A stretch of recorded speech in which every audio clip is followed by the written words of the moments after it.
Саламатсыз ба апай? Саламатсыз ба. Өзіңізді таныстырып кетсеңіз. Мен биология пәні мұғалімі Какабаева Гүлсара Амангелдиевнамын. Гүлсара апай, мектеп тарихын білесіз бе? Әрине, мектеп 2003 жылы қазан айында ашылды. Мектебіміздің алғашқы директоры Рахмашов Болатбек Әбдінагиевич болатын. Бастапқыда қанша ұстаз жұмыс жасадыңыздар?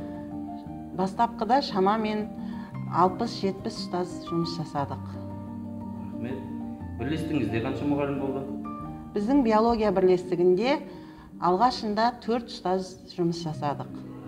Мектеп алғашқы кездері қандай болатын?